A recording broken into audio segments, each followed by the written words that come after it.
Hey everybody, this is John Sherwood with the Unpolished Podcast. I've got a special episode in store for you today.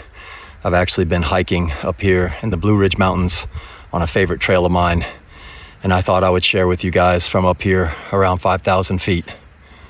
I love living here in the beautiful western North Carolina mountains, and if you've never been to this part of the world, this part of the country, this is why they call this the Blue Ridge Mountains.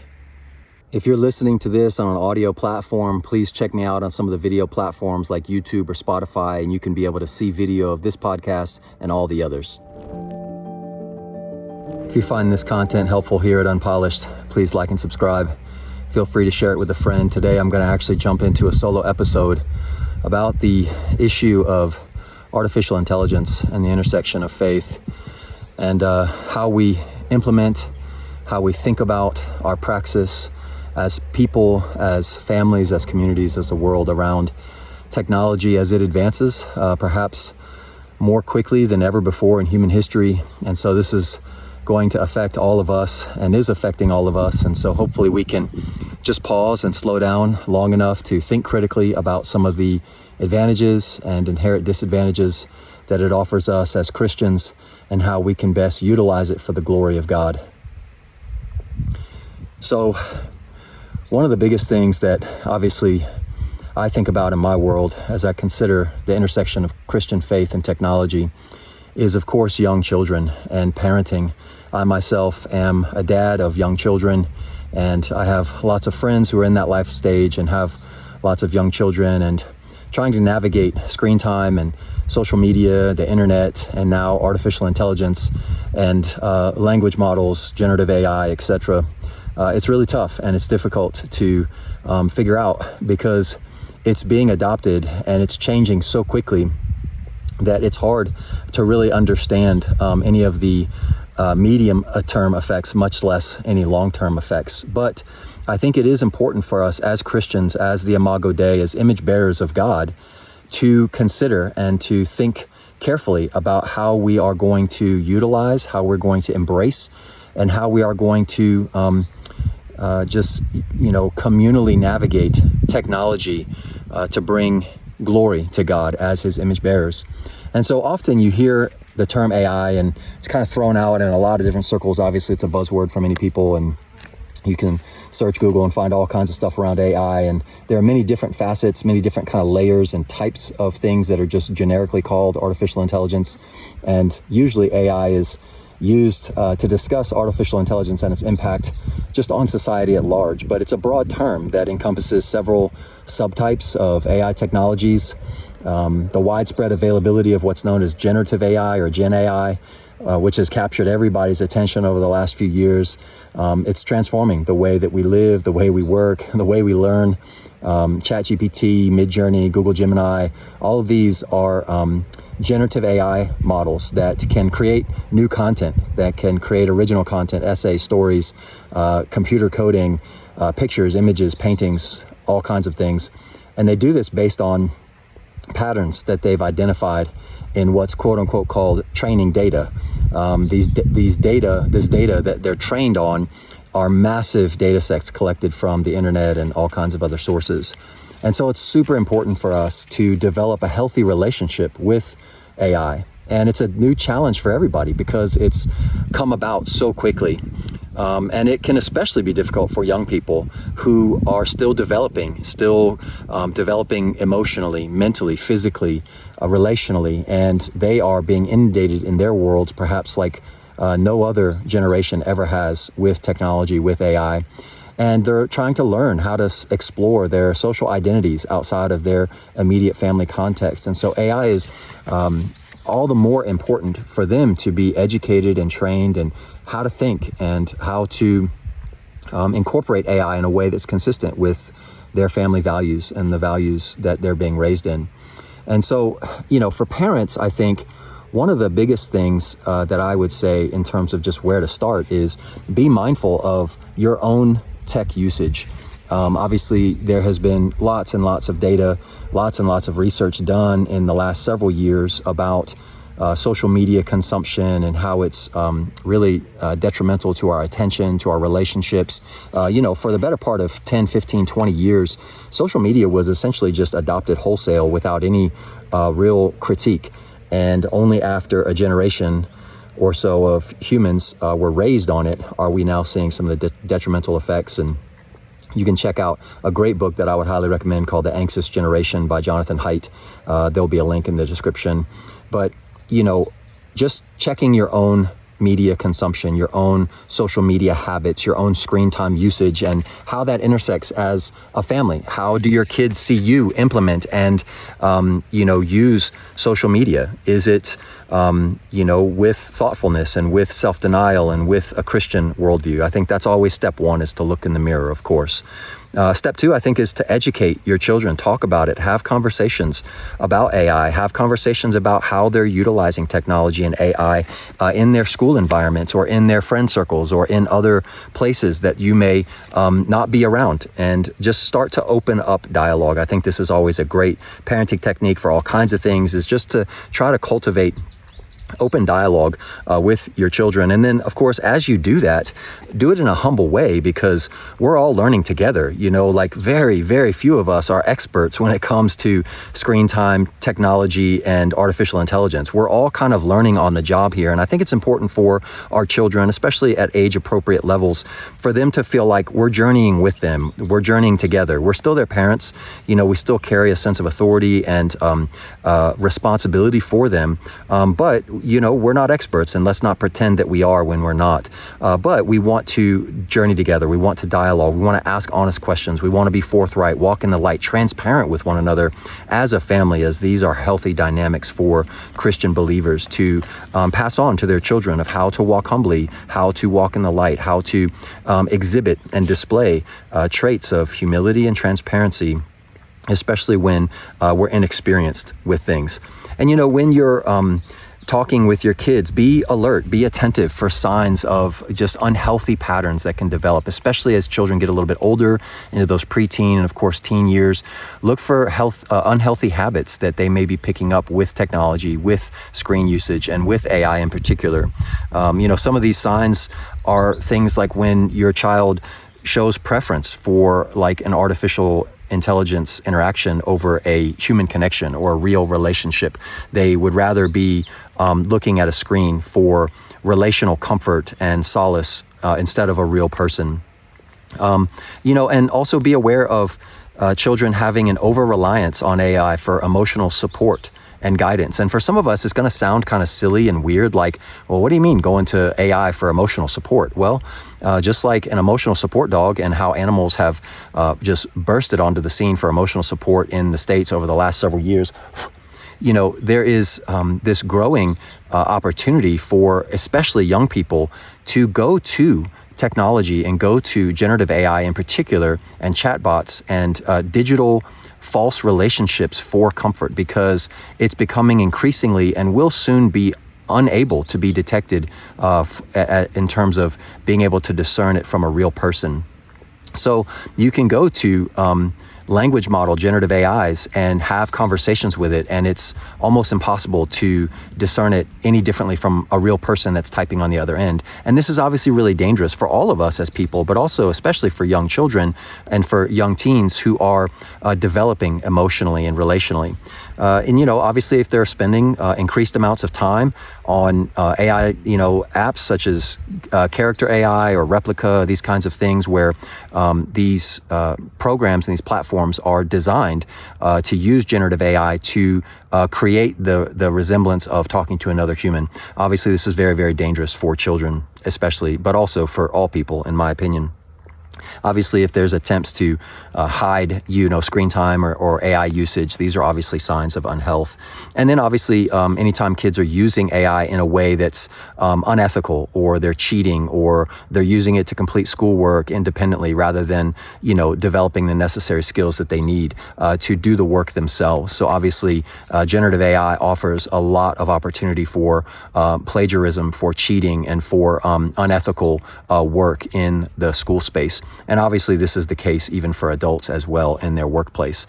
And so, as we're considering, how do we embrace and incorporate AI as Christians, is it just a binary, choice where it's either a wholesale adoption without any critical thought, or is it just simply, we become Luddites and we just, move into the hills and cut ourselves off from all internet connection and drive, horse and buggies and have no electricity? I don't think it has to be a binary option like that. I think that there are ways that we can navigate a third way with Jesus, with his Spirit leading us. If you made it this far through the podcast, please like and subscribe. Please share it with a friend.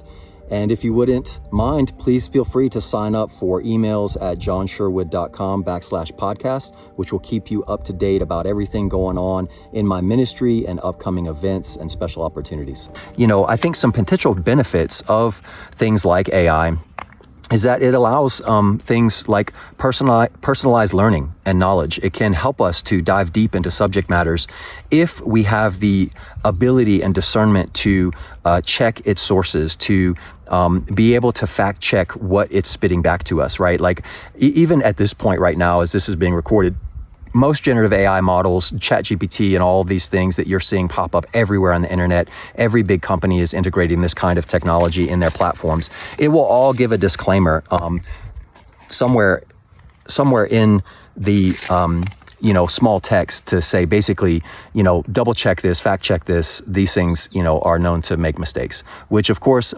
that will likely get better and better, and it'll be harder and harder to detect its mistakes. But I think it's important for us, especially for young children, to learn the classic skills of research, of critical thinking, of rhetorical skills, so that they can get to a place where they can have wisdom when utilizing these things in the future.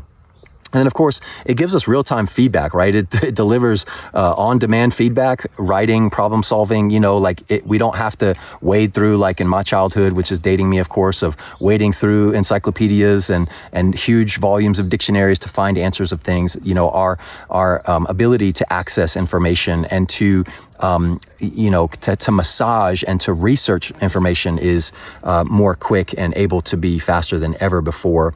And it allows, because of that, multiple revision opportunities. You can change things and you can revise them and make them better more quickly than ever before. These are some of the benefits, the potential benefits when it's used in a critical and thoughtful way. And of course, it can offer creative support. It can suggest ideas. It can kind of be a brainstorming opportunity to create visual opportunities. It creates opportunities for learning in a multitude of ways, not just visual through text and reading and imagery, but also through auditory learning and all these different types of modalities. And it also allows us to explore ideas from multiple perspectives. It gives us more ability to get outside of our cultural silos and our contextual silos that can so easily happen sometimes. And then, of course, it has increased accessibility. It allows access to more people, to information, to a richness of information and knowledge and culture that perhaps was, much more limiting before. But some of the limitations and some of the concerns that we have with this and some of the things that we need to be careful of as we navigate is obviously, as I mentioned, the reliability, right? Like sometimes it's going to spit something back to you and you're just going to be tempted to take its word for it, to think, this is true, this is right. And you would have no idea whether it is or isn't. And so it is important that we, find ways to cross-reference and to cross-check this and to even ask the AI sources to reveal its sources and to ask them for sources and then go check them, right?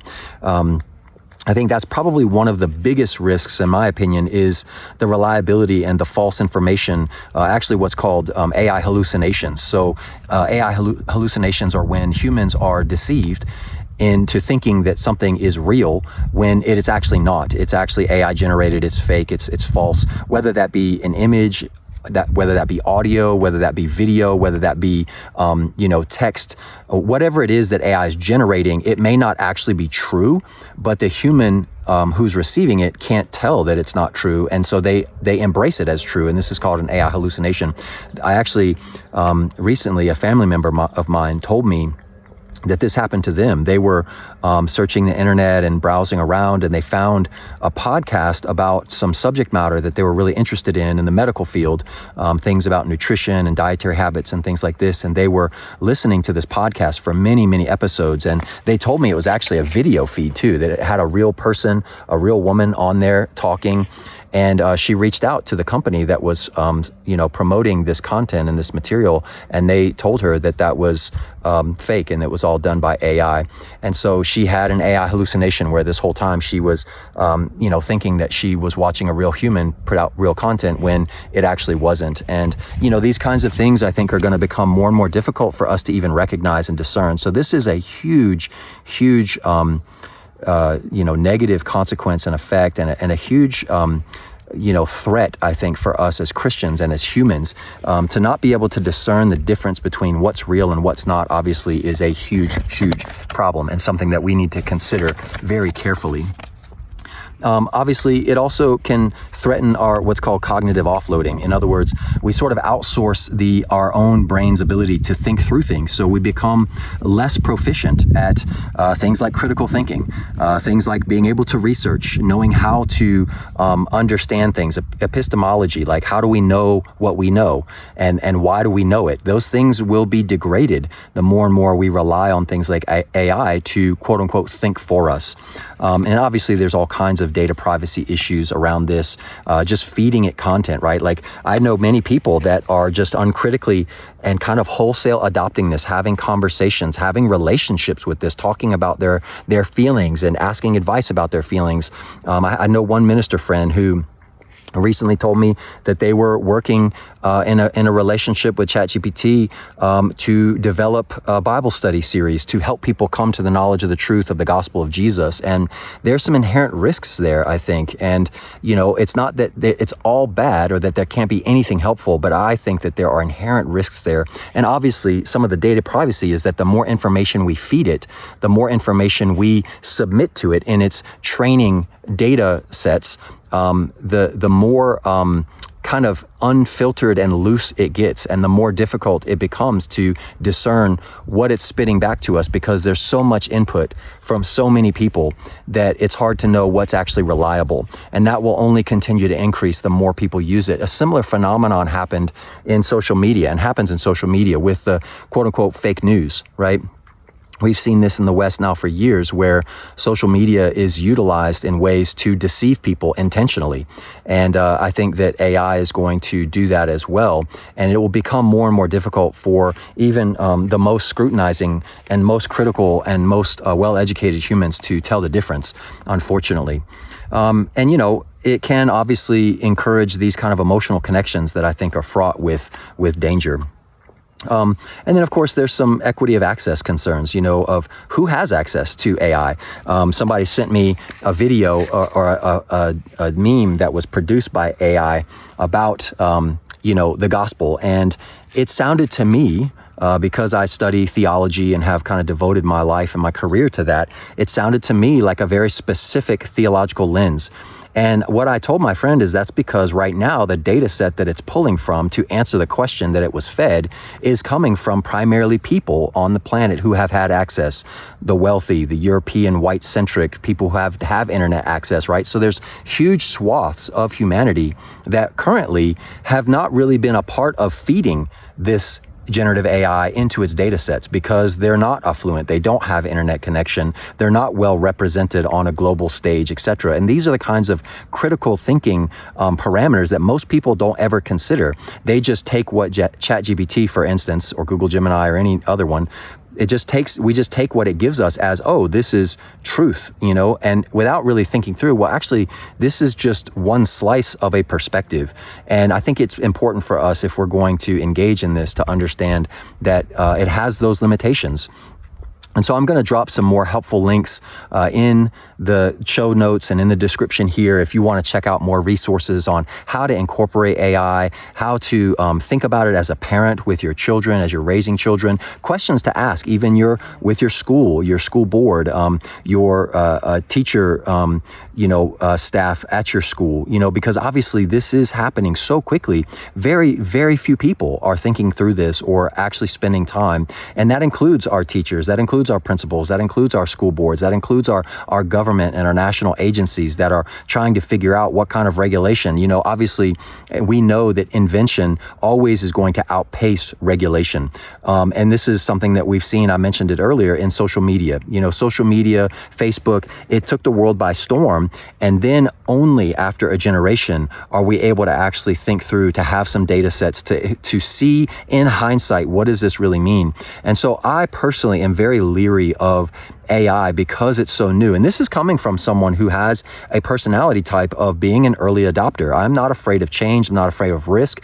I'm heavily inundated with technology. I think there can be some great things with technology, but I think wholesale, unadulterated, uncritically considered adoption is fraught with danger, that people are only going to see the detrimental effects in the aftermath, in hindsight. And this is what I want to caution people with, especially parents who are involved, or teachers, or aunts and uncles, or grandparents who are engaged in the lives of young people.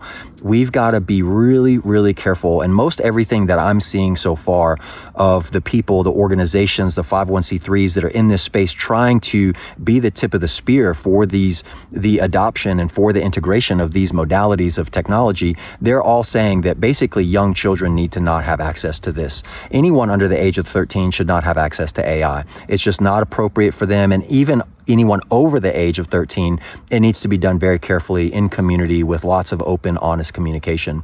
So again, thank you so much for being here and being a part of this unpolished journey with me and with those in my community. I pray that this is helpful to you in some way. Again, please like and subscribe, share it with a friend or a parent or another mom that you think might be aided in this, and we'll see you in the next one.